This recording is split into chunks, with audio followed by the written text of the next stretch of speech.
Hi, and welcome to our Baylor Coaches Show tonight, live from Rudy's on the Circle in Waco. Hey, we're glad you're with us tonight. Those of you watching, those of you listening, but those of you here at Rudy's, this may be an all-time record crowd tonight. Welcome to you. We appreciate you being here. And you're not here to see me, you're here to see and hear from Baylor women's coach Nicki Collen tonight. Coach, welcome to you. Happy to be here. Appreciate it. Very nice. You bring out a crowd. That is great. Oh, we just need more questions, audience questions. Really? So get ready. Okay. Get ready. I saw the cards passing around. So if you have questions, fill out one of those cards, get it to us, and we'll funnel it right through Coach Collen. But glad you're here tonight, and congratulations. The Bears are on quite a roll. 5 straight, 9 of the last 10. You're tied for first place in the Big 12 standings. Yeah, it's when you start 0-2 in the league, and you need a lot of help, but you got to do a lot of things right. I think we've said it from the beginning. I don't know if people know us that I said we'd be better in March than we were in November, but I just think it takes time to have great synergy. And when you think about a game last night with 26 assists and 5 turnovers, you're starting to see some of the synergy. The unselfishness, getting the ball to the open player, and us really having balance offensively. And it was also last night 26 assists on how many, 30 or 35 made baskets? I don't know. I got really hung up on the 26 and 5. 26 and 5 is great. 5 turnovers in any game when you coach basketball, you just kind of go, really? You'd take that every night, wouldn't you? But the efficiency with your assists to made baskets, that is a great stat also. Yeah, and I think that's going to happen more when teams play you a lot of zone. We were in a similar situation against Kansas State when they played us zone because you've got to move the ball, you've got to cut to open areas, and so there tends to be less isolation actions, less dribbling off the ball screen and into the basket as opposed to needing to find open people on cuts and passes. So you're probably going to assist on a higher percentage of shots versus a zone, but at the same time, it's still us learning to play together, and they did have to go and play some man a little bit in the third and fourth, and so in those situations, we still were sharing the basketball. Great win last night, 80-55 over TCU in the Farrell Center, a 3-point game at halftime. Man, that second half was spectacular. Well, I wasn't surprised. I mean, I will say this. I think I said it in all my pregame media stuff was that this is a team that plays hard. TCU plays hard. They haven't shut it down. They have a lot of super seniors and upperclassmen, and they came in and they competed. And anyone that was there early, if a ton of energy. I mean, they were a shower, before the game. A little bit be smart enough to conserve few less players, really warm up and kind of. But if you look at some of the shots, they banked in a 3, they banked in an off. Sometimes those things even out over the at the beginning, and what you saw, and when we took the lead so often. And can be successful, but it's very easy when you get down and go, okay, we've been here, we've done. So I don't expect any less of it, but I definitely think when it was kind of over at that point. Yeah. You know her very well. Y'all are on the same staff. Actually, we're both living in a house, and we each had an upstairs bedroom. We're like roommates, and obviously gotten to know each other more. And her husband was in coaching. All this synergy of being in sports. I know, is that right? Yeah, she played in the Big 8. At Colorado, there's a of that staff at Colorado. You talking about the one in the green suit, or are we talking boys and girls? I don't think it's Cowboys. Oh yeah. Really? It's made its circuit way too many times. think in past years, Reagan, does she still do that? Oh, she did. Literally, staff, managers, and just out there, they were in their compression tops and running over each other. I have. Wow, that's good. That's like it's good energy. More practice relatable. They're always going to play hard. So given that, ever jump out there and warm up with some of that when you get very come back and you know, and during warm-ups, I mean, there's coaches that don't come out. I like to watch the other team warm up a little bit. Yeah. Looks, you know, I just don't look down there too much because I know that we're conserving energy down there. Right. There have been times I'm like, just give me like 80%, you know, so we get a few game-like shots up. But you know, our players have worked hard and shoot around before then. They know the game plan, so it's kind of about just getting themselves ready mentally in some ways.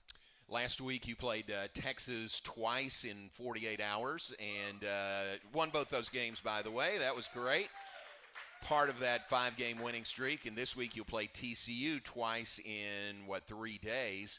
What's the challenge having just played them, just defeated them, but you got to go back out there and do it again Saturday? Well, I think some of it is just this idea of when you win the game, you know, it's not wanting to take them lightly, understanding that they're going to tweak some things as well. Certainly if they play zone, they're going to try to do a better job of taking away the high post so we can't get the ball to the low post. You know, so you know teams are going to make adjustments. And so, but you have to guard against that idea of, okay, we beat them by 25. The game was closer than that. Anybody who watched it knows it was. You know, and so hopefully that combination of understanding that they played us really close for 2.5 quarters, almost 3 full quarters, you know, keeps us motivated to understand, you know, we always say you have to be 15 points better on the road. So, you know, we certainly have some things to clean up ourselves. Game plan wise, I thought our game plan was really good against them. But how they countered that, we got to talk about, okay, when we have this game plan, here's the counter to that. And you know, Jamie Asbury ended up guarding almost every action all night. So not to say unfairly to our other players, but as I even watched the game back late last night, you know, if you weren't involved in the ball screen, you know, we had a lot of girls that got to rest a little bit last night because probably 90% of their action was Lauren Hurd in a ball screen. So it was Jamie getting over the screen, Jamie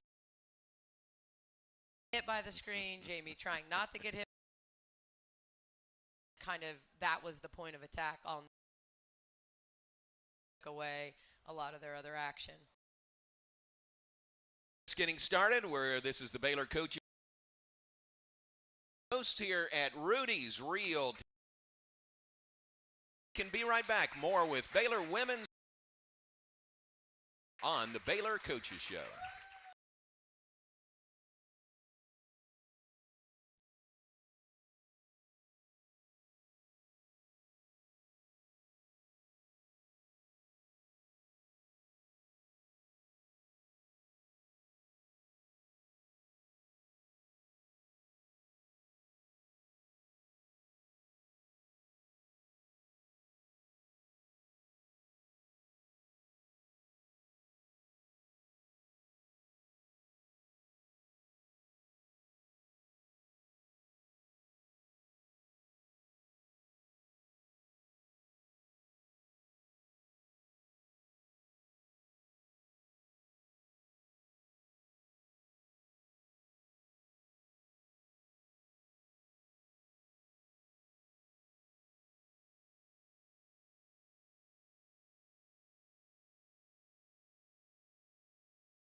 Back with us live from Rudy's on the Baylor Coaches Show tonight. Great crowd here at Rudy's on the Circle in Waco. Rudy's Real Texas Barbecue.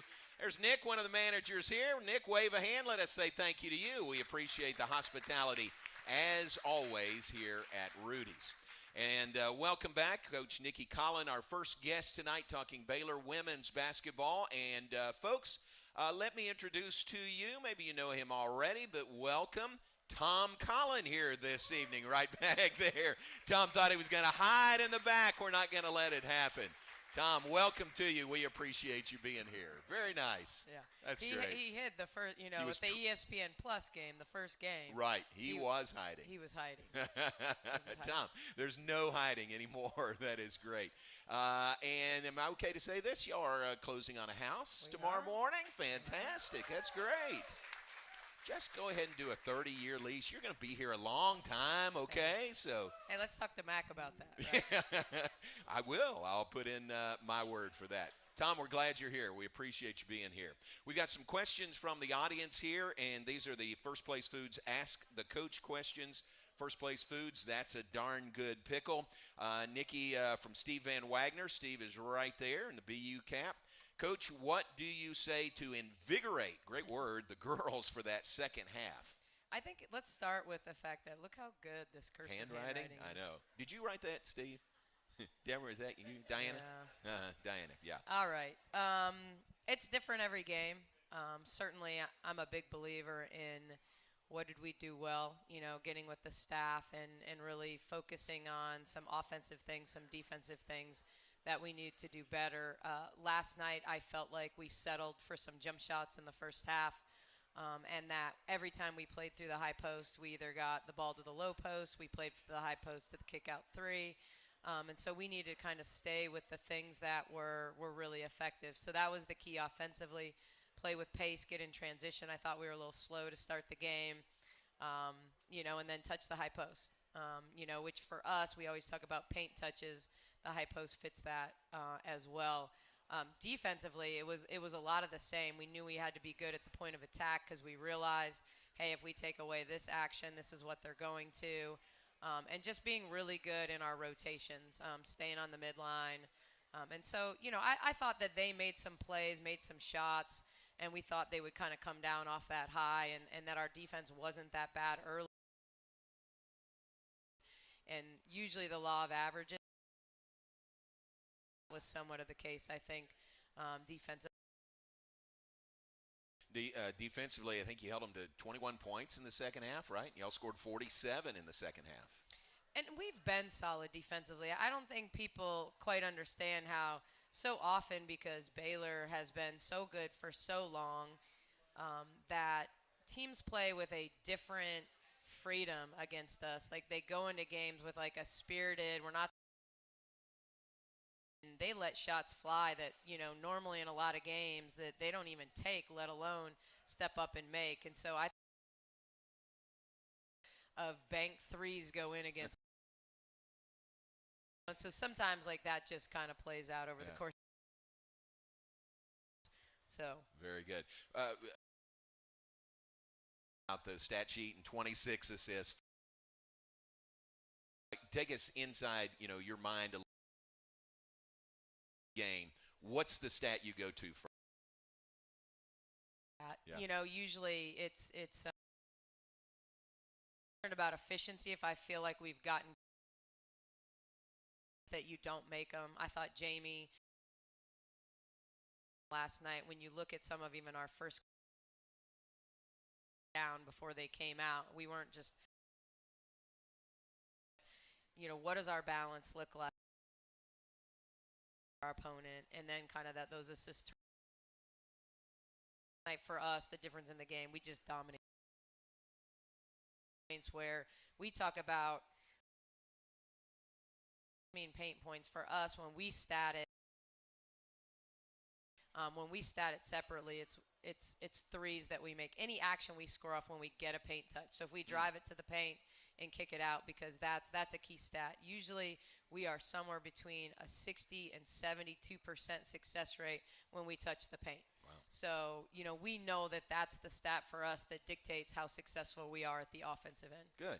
It's a great stat, and so not necessarily paint points, but Nope. paint touches. Paint touches. And how many you make out of that. Correct. Very good. That's Yeah. great. All right, another question on our First Place Foods Ask the Coach. This is from Roy Evans right here. Roy, front and center with Ann. How many scholarship players are you looking to add for 22-23? Not necessarily a set number. I think that, we've signed 4. Some of it's going to be dictated by, certainly who stays at the end of this year. But, and then really who we get involved in the portal. I mean, we all know that's just a part of basketball now. We now have free agency in college basketball. So, we just have to understand who fits us, who fits with the players we've signed, who fits with the players that return. We would certainly love to add potentially 3 to 4 players in that situation. But really it's important. The biggest determining factor for us is culture. There have been some players that have gone into the portal already that that we just don't know that they're fits for Baylor. And so we're gonna prioritize the culture we're building and the concept of greater than and team play and players that really do want to prioritize the student athlete component of all of it. So hopefully 3 to 4. There you go. And the portal has really changed things, hasn't it? I mean, it just changes your whole plan of attack. Well, and I think the portal has existed. It's a new term, but, kids have always transferred. But the idea of the one-time transfer exception, we only really had that with waivers, which certainly kids got, and then the grad transfer, which you guys are all obviously well versed in because of Chloe and Taya Cooper and those guys being grad transfers. So, but now with the one-time transfer exception, it's going to be easy for players after their freshman year to decide they're not happy. I mean, it's my job of keeping my own team happy is going to be, like, our staff's one of our greatest priorities because it's going to be so easy to be upset about playing time, to be upset about this or that and not and think the grass is greener somewhere else. Water the grass where we're at as much as to pound the pavement and find other. Thinks it's too easy to transfer. Gets upset about playing time, or it's just real easy to jump ship. Situation is different. I think their players have success and leave. Reasons to leave. I think when. I mean, I'm a perfect example of that as a player at Purdue. I played on an Elite 8 championship both years, but I, not just on the practice court. Thing I had to Purdue for 2 years, but beat a team to the NCAA tournament in a first round. Really a part of my growth. Transfer, I just be in a program and not winning, and you want to experience. That's necessarily a bad reason. Jerk reaction is, I think about the fact that they at least take their time. When sometimes you get things that don't really affect your happiness.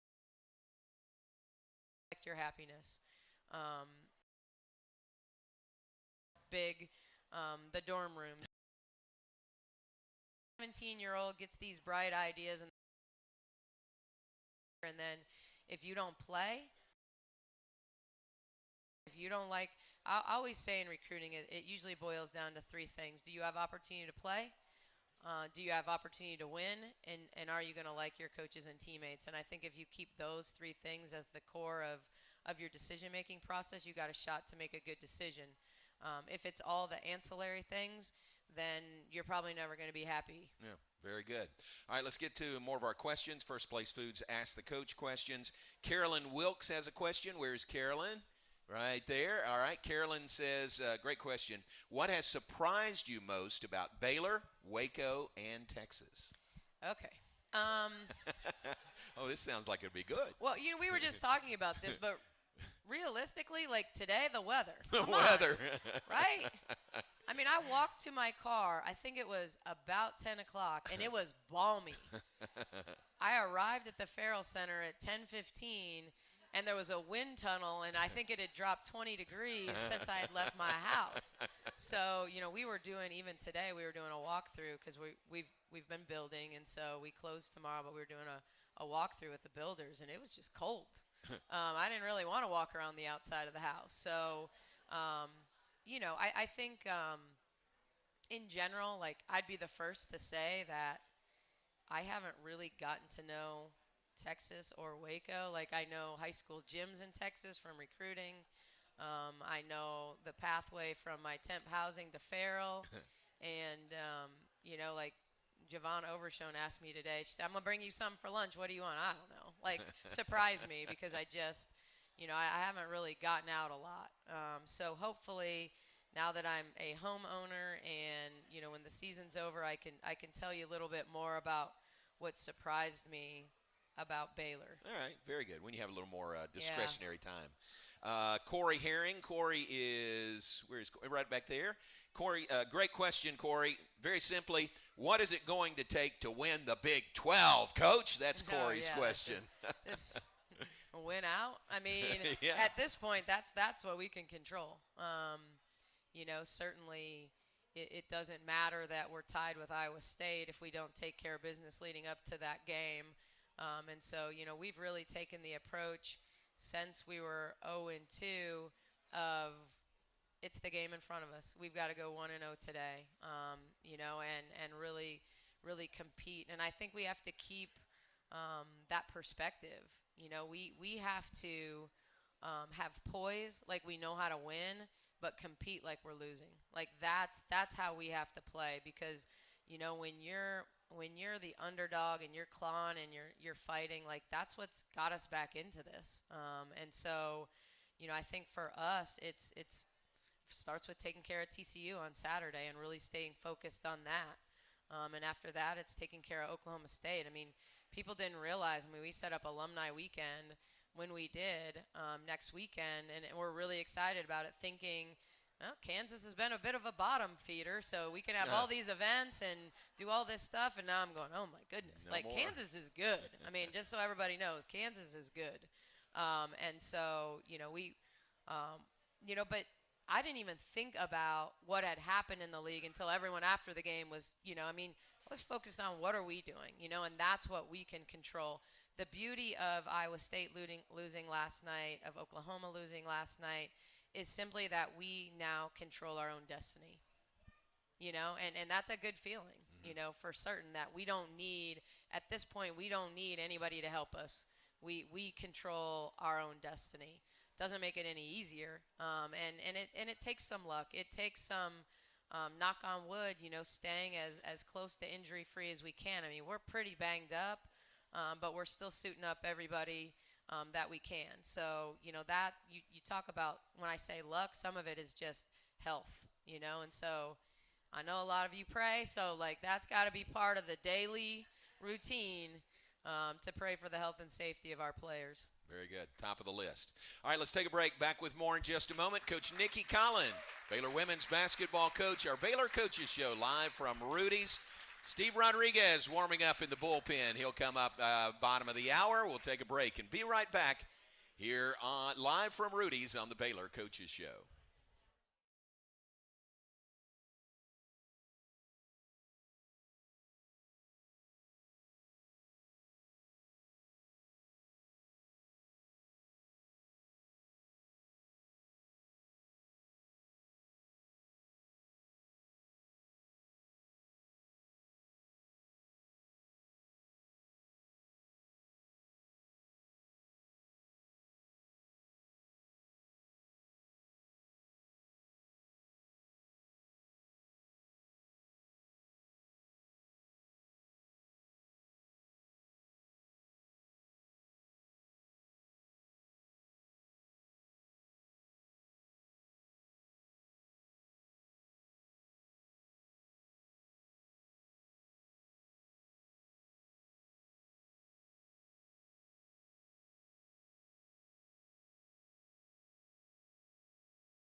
Back with us on the Baylor Coaches Show live from Rudy's this evening. Time for our Baylor Scott and White Southwest Sports Medicine and Orthopedics health tip for the week. Staying home is one of the best ways to stay well and reduce the spread of COVID-19. Avoid contact with others, limit unnecessary trips, and have groceries delivered. Find more tips at bswhealth.com/COVID-19. And back from Rudy's, a couple of more minutes with Coach Nicki Collen, TCU, coming up on Saturday, going to Fort Worth. How different is that animal, playing them at home, now playing in Fort Worth on Saturday? Well, if it looks anything like this, we'll be okay because it'll be a home court advantage. That's right. So there you right. go. I like that. Yeah, hopefully we have a great following. I know we've got a lot of alumni base in the Dallas area, so definitely. And I found out the other day, you don't tell someone they're from Dallas if they're from Fort Worth, so maybe in Fort Worth as well, that those are very separate. But, yeah, I just think you have to be better on the road. You know, I think our crowds have been building. We've had great crowd support. I think it's always easy when you're lacking a little energy to have your crowd pick you up. And so, you know, that's the tougher part about playing at home and on the road. And I think sometimes, like, you know, you get the road whistle too. You know, yeah. and we're certainly a team that isn't afraid to take the ball in the paint and draw fouls. And so, you know, a good whistle is never a bad thing. All right, we've got one more First Place Foods Ask the Coach question was just handed to me, and this is from the Gold Guys. So look around the room, and who do you think the Gold Guys are? Hey, we're close, just so you know. There you go. Do you have one of those suits? Could you wear those one game? Oh, we've had a gold out. Now that would take a gold out to a new level. Yeah, I would take. Yeah, I think I could style that though. Oh, hey, all right. So let's make that happen. From the Gold Guys, they say, what is the biggest difference coaching at Baylor compared to the WNBA? The biggest thing is the stuff outside of the coaching. Honestly, you know, it's making sure that they're okay. You know, it's really kind of being a mother to them as much as a coach. You know, and it's all the little things. It's you know, I think people would be surprised that even on a team that has limited numbers, these guys all need personal attention. And in the pros, it's a business. It is a business, and you connect with your players. But at the same time, like, they clock in, they clock out. They're working on their own stuff. It's just a different level of commitment to each and every one of them. And so I would say that's the biggest difference outside of just a lot of the things I do on a daily basis, just once again, outside of coaching. And the preparation is the same, you know. I mean, what we do is similar. How we do it is similar. You know, we need more reps at it because they haven't had the reps that maybe pro players have had over time. A lot of times you have to do it and not just say it. But, you know, for me, the biggest difference is it's this, you know, like in season we weren't doing radio shows and you know, going to student classrooms to try to build student, you know, anything we can to build fan engagement, things like that. It's just a part of my job now. Yeah, that's great. Well, we appreciate you being here. Thanks for making time to be here. Folks, you appreciate Coach Collen being with us tonight on the Baylor Coaches Show. Good luck in Fort Worth. Good luck down the stretch. It really is kind of headed down the home stretch now, isn't it? It's 5. We got 5 regular season games. Wow, that is yeah, wild. Exactly. Well, thanks for being here. Continued success. We appreciate it. Good Thanks. luck. Coach Nicki Collen, Baylor women's basketball coach, with us. Take a break. When we come back, we'll talk some Baylor baseball, the season opener tomorrow. Coach Rod will join us when we come back on the Baylor Coaches Show.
And welcome back from Rudy's on the Circle in Waco. Our Baylor Coaches Show continues thanks to Rudy's Real Texas Barbecue. Switch gears, let's talk some Baylor baseball. And folks, join me in welcoming Baylor head baseball coach Steve Rodriguez with us. Coach, welcome to you. Thank you, guys. What a great audience for you amazing. tonight. How about Lots of that? familiar faces. Isn't that It's a good great? sign, yes. Yeah, very good. On the night before your season opens tomorrow, thank you for making time for us. Anything for you, J-Mo. Right. On a night when you had 40-degree temperatures and a 30-mile-an-hour north wind practice today. Yeah, I heard Nicki talking about the walk from her car to her office. You know, that must have been really stressful. You know, that little wind tunnel that she was talking about, that wind tunnel was like on our field for 3 straight hours today. So, but no, our guys, we had a great practice. We just finished up trying to thaw out. So I'm very thankful that she got these warm for me so I can feel my ears. It's very good. You needed that headset about 2 hours yes, ago, I did. right? No, all good. Yeah, great. But is it kind of a mental thing? I mean, you got to block that out, knowing you're going to play in conditions like this. Oh, our guys know even if it's cold, we're going to practice. Yeah. So you can come either. It's like when you tell your kid to clean their room, you know, and they're like, I don't want to. Like, you can complain about it and then clean your room, or just clean your room. So I tell them, I go, you can complain about it, but we're still going to practice. And so you better get the most out of it, correct? There was at one point a Baylor baseball cap that had ear flaps that dropped down. Have you ever, in your playing days or coaching days, have you ever seen one of those? Or is that giving in to the weather? No, that's giving in. Really? I can't do that. Yeah, Okay. I can't do that. Oh, I would do it. Oh, I'm sure you would, but I just, I like, understand. Like I go sleeves and maybe like a sleeveless sweatshirt out there, Yeah. and that's it. Yeah, All right. I'm going to bear the elements with our guys. All right, very good. Season opener this weekend. You're hosting Maryland, a 3-game series. Do you have any connections with University of Maryland or their coach, or how'd this come about? Other than the fact that they called and say, hey, we want to play. That's about the extent of it. No, it's no connection. We're excited to have another Power 5 team come in. Really talented team. They had a great year last year. You know, they're going to be practicing on our field tonight, and so I think everybody's excited about getting the season started. Good. They think they're coming to Texas to get some warm weather here in February, you know, and they're out there practicing right now? Yes, exactly. So they're like, oh, we can't wait to get out there, and so, yeah, we'll see how quickly that changes. Exactly. And you actually open with your first 7 games at home. So Maryland this weekend, HBU on Tuesday, and then Duke here next weekend. It's got to be nice to start the season with 7 straight at home. Oh, it's always great to start at home. I mean, we win 78% of our games at home, so that's a huge plus for us. And you know, our first 3 weekends with Maryland, Duke, and then going down to Shriners and playing UCLA, LSU, and Tennessee. I mean, all the schools were in either Omaha last year or in postseason tournament, and so we're really excited. We're gonna get tested pretty quick here before we get into conference. All right, tell us about your team. 7 returning starters, position players. It's a really good nucleus to build around to start a new season. It is. This might be the first year we don't have an All-American catcher other than my first year here. So wait, you've run out of All-American We've run out catchers? of All-American. Come on. Hey, just for 1 year at least. Okay, you know, good. We'll see what we can do for that. But no, it's that's going to be like the main thing for us is just making sure that we have a good nucleus behind the plate. It's going to be a couple of different guys kind of shooting for that spot, and then everybody else is back from last year. Even some of the guys who are going to be playing left field for us, we'll take Collen, move him over to right. Like right now, he's a big league outfielder. It's a really impressive, and obviously Jared Mckenzie in center, and so we have a couple different options that we'll put in left field, and we're really excited about it because just watching them play, like today's practice, I mean it was 20-mile-an-hour winds, and it was cold. I'm not gonna lie to you, but man, watching them practice and the way they went about it today, like I wanted to stop practice and go, hey, you're good. We'll deal with it tomorrow. Yeah, it was pretty good. Ooh, that's good. That's a really good sign. Are you tweaking, moving anybody around? Are they pretty much at the same positions, or trying them out at any different positions? No, you put them where they play best, and that's kind of what we did that last year. We moved some people around to get the team to function properly, and it really did pay off for us. And so right now they're all going to be in the same spots. But once again, you know, injuries and everything happen, so we got to make sure that they have a well-versed knowledge of different positions, and so we do that constantly throughout practices. Jared Mckenzie getting a lot of attention here. Preseason unanimous All Big 12, preseason All-American. Great expectations for him this year. No, and it's well-deserved. You know, when you have the kind of talent he does, and I think the expectations is just what every athlete should have on them. You know, if you're going to do this, you want to have those expectations so it kind of continues to make you work hard. And for us, you know, Jared has come in and done absolutely everything that we've asked him to do. He's learned consistently. He's gotten stronger. He's put himself in a great spot. So right now, he needs to, you know, let go of all the static and just go out and play baseball. You said earlier several of your guys have really benefited from an off-season program, really are bigger and stronger this year. No, it's we're trying to get them to look like you, I'll be honest. I mean, they're huge. They're jacked. And so we're easy there, big boy.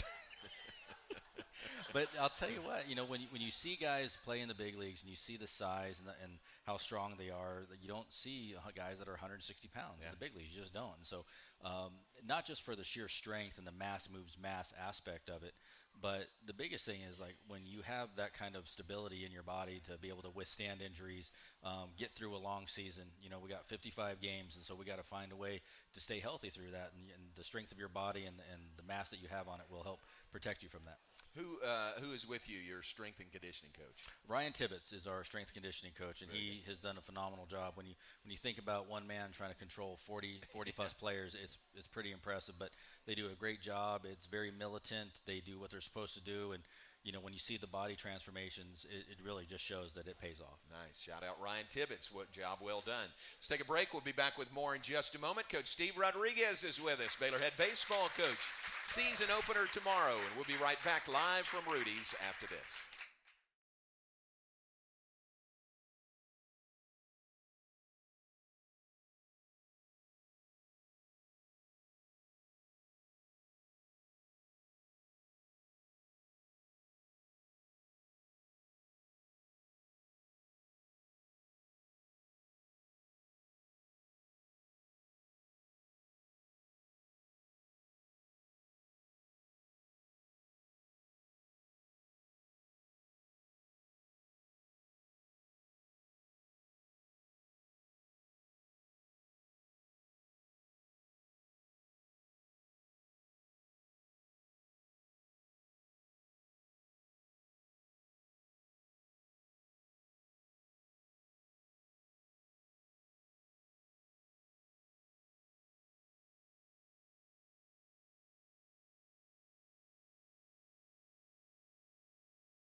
Back with us on the Baylor Coaches Show. Thanks again to Rudy's Real Texas Barbecue.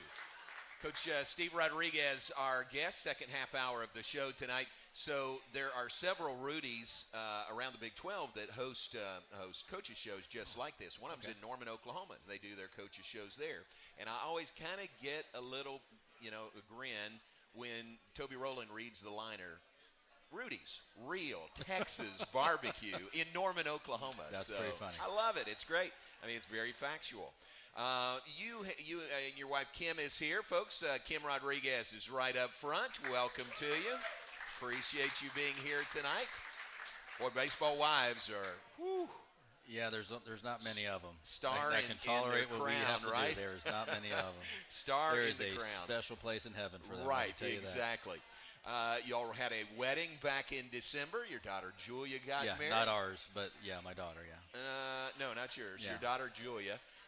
Congratulations on that. Thank you very much. How'd you make it through that wedding as the father of the bride? It was awesome. If you could have written up a script and say, hey, this is how I want it to look, it did just that. Really? It was perfect. Yeah, it was wonderful. Very good. Any first dance, father? Oh yeah, we daughter killed dance? it. We Really? killed it. Oh, that's Absolutely. great. Come Is on. there video? No, absolutely not. I'm sorry that there's not. I'd love to see that. That's great. Well, congratulations. Kind of a Baylor marriage, right? It was, Julia yeah. and Matt? She married a gentleman named Matthew Perrine, who was a golfer here at Baylor, and he won the Byron Nelson Award. Yeah. So a phenomenal golfer and great student and phenomenal community service. And but yeah, just a great man, great family, and we're really excited to have him as part of ours. That is great. And how about Nolan? How's Nolan doing right Nolan is doing wonderful. He spent the fall in Washington, D.C., interning with Religious Freedoms Institute. Wow. And just one of the most incredible experiences. I know as father, you'd always want your kids to be able to go away and be able to take care of themselves and kind of grow up a little bit. And going out there and working in the D.C. area, working with people who are literally changing lives all across the world from different countries, and working with different legislatures and things like that, it really opened his eyes to a lot of different things. And he would call us and kind of tell us some things, and my wife and I would look like that's our son saying some of those things, because it's just remarkable when you start to see what different countries do and how they rely on certain people to understand policy and stuff like that. That's great. It's pretty powerful. What does he want to do? That's a really good question. Yeah. I know he probably wants to go to law school, and after that, he's trying to figure that out. He's interested in constitutional law, so we'll see where that goes. Whew, very good. All right, how about a question from the audience? You good with this? No, absolutely not. No, it's we're going to do it. It's First Place Foods Ask the Coach question. It's from Roy Evans right up front. Roy says, how would you compare this year's team with other Baylor teams in the past few years? Well, let me see. This will be the first time in three years that we're not dealing with COVID. That'll be the big thing, after playing like 12 games and then getting shut down, and then last year, the end of the year, kind of dealing with that. The biggest thing for us is that we have, kind of like we were talking about just a little bit earlier, 3 years ago in 19, we had a really strong nucleus of guys back, with like Shea and Davis and Cody Bradford. Obviously one game away from winning the Big 12 title, and, Davis tweaks an oblique and he goes out for 2 different weekends against TCU and Oklahoma State, and then he's kind of able to come back in the Big 12 tournament. But this kind of resembles that team a little bit, just with the overall talent and the experience. And I can't teach experience. They have to kind of go out there and deal with it. Just like, I always kind of grew up, and I've always had people tell me you need to be a grandparent before you're a parent, because you realize there's a lot of things that you kind of go, that's not going to matter. Trust me, you're going to be fine. And that's kind of the same thing here as a player, of a veteran player. You realize there's certain things that are very valuable, and you need to understand that. But there's certain things you're like, that's not going to be that big a deal. Trust me, you're going to be fine.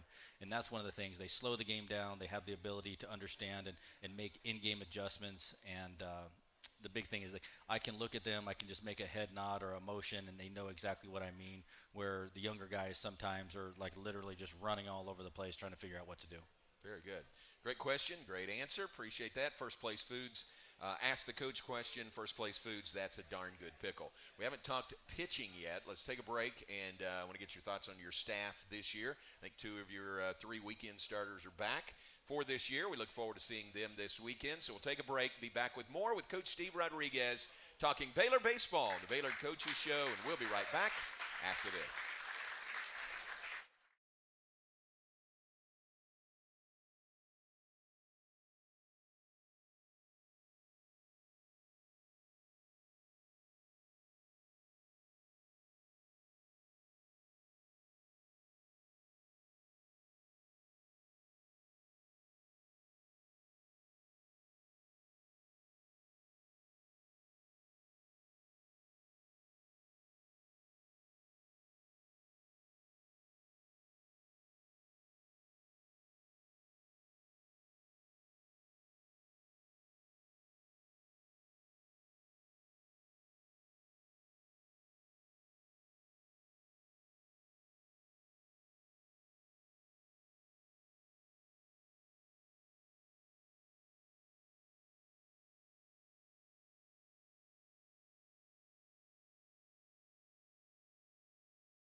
All right, back with us on the Baylor Coaches Show tonight, live from Rudy's. Those of you here at Rudy's and those of you watching on television, I'm sorry it doesn't translate as well on radio, but the Gold guys are here. We heard from them earlier with Coach Collen. And one of the Gold guys, Alex, has loaned his jacket to Coach Rod up here, and that is a fabulous look. That is a great look. It's hard to make this whole thing look good, but this actually works. That is great. It does. Put, like you said, put a BU Put a BU on there, here, my name on the back. We can pull this off. That would be great. Maybe not the whole team. This kind of reminds me of those old high school jackets, like the satin. I have one of those jackets. Yes, I know what you're talking about. You need to wear it tomorrow. That's great. You need to wear it tomorrow. That is great. That's a great look. Kim, you like that? You like this? Yeah. I've heard that before, trust me. Exactly. That's a good look. Again, maybe not the whole team wearing that, but just you, maybe Strauss, maybe Taylor. I think just the coaches. I think perfect. That would show up well. Why not? Let's work on that. Okay. All right, good. We'll run that by Mac. Yeah. I said we were going to talk pitching, and tell us about your pitchers coming back this year. Oh, it's great. Being able to have Tyler Thomas on Friday for us tomorrow is going to be great. Obviously, older guy, his 5th year. Blake Helton on Saturday, and then we're going to have Jake Jackson, who is another older guy. He's a grad transfer from Nevada Reno. Just an unbelievable competitor and great guy. And so it's nice to be able to have some older guys in the front end of a game. And then, obviously we're typically used to the old guys in the back of the game. And so that's going to be something that is going to be new for us. We have some guys who are going to fill in some roles, but I think those are the pieces that we're going to be kind of figuring out as the season opens up. Very good. How about the bullpen? You've had the old guys there, and, man, they were so good. How does that look? It looks fine right now, thank you.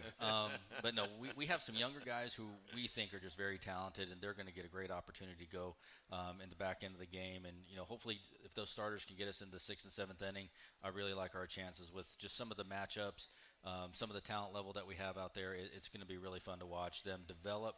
At the same time, once again, I can't coach certain things, and putting them in some of that hot water is going to be great to see them kind of see how they develop inside that. Yeah. You played a long time. You've coached a long time. Thank you. Oh my gosh, you just made me look really old. No, with that jacket. Well, with this jacket, I kind of get it.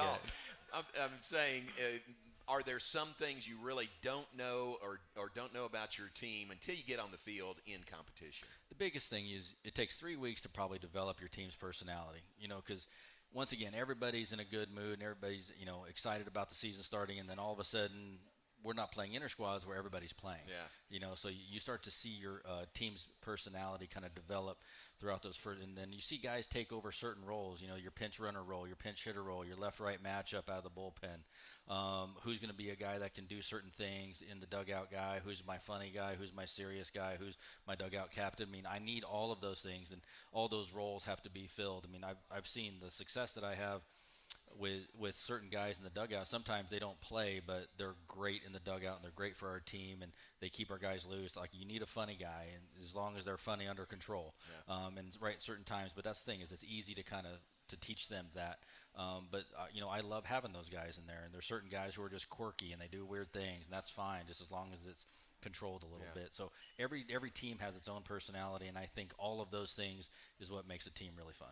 And that has to happen organically, doesn't it? You can't force that. It just happens over the course making of the certain season. guys funny guys is a really bad idea. You're just because you're not funny at all. Yeah. But there's certain guys that just comes natural. They can make fun of me or whatever it is, and it's just fun because they understand it's good fun. It's fun in regards to just keeping everybody loose. But at the same time, there's a timing aspect of it that has to be mastered.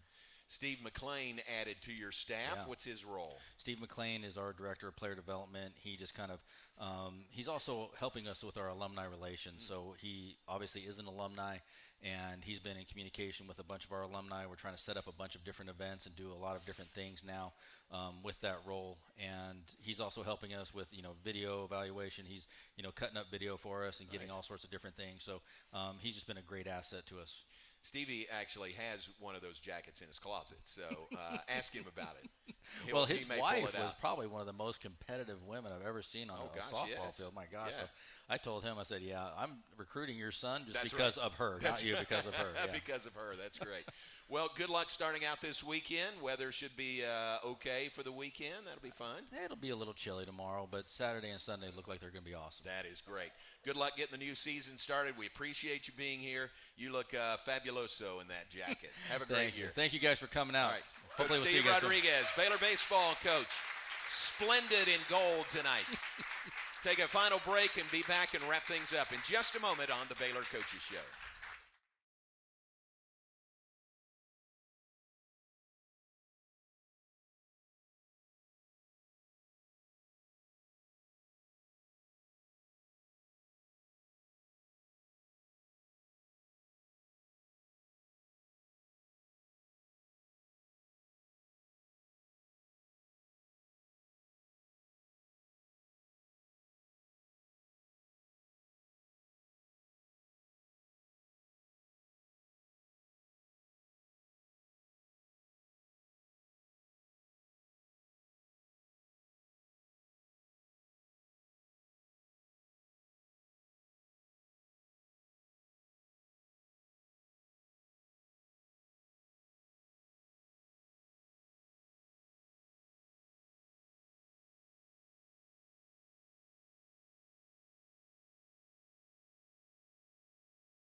Back with us as we wrap things up on tonight's Baylor Coaches Show, live from Rudy's. Thanks again to you folks that are here. Great crowd on a cold night in Waco. We appreciate you being here. We really appreciate Coach Nicki, Collen, Coach Steve Rodriguez, our guest tonight on the Baylor Coaches Show.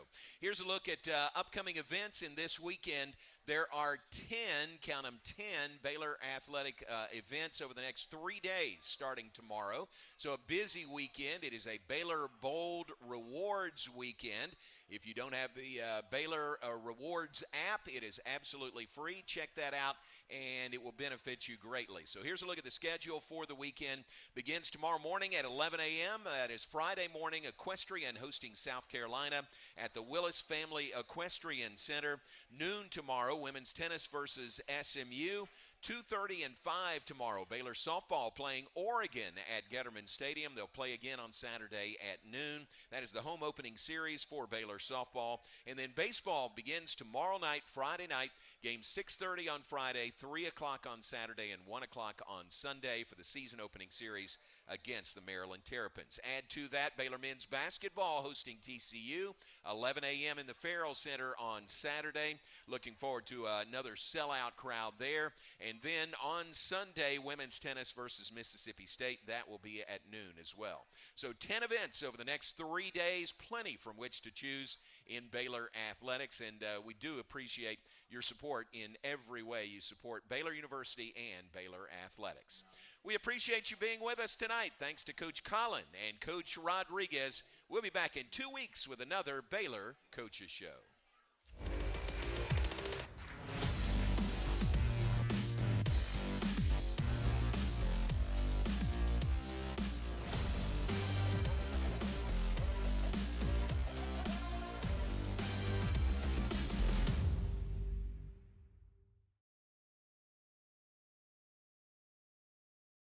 This has been an exclusive presentation from Learfield.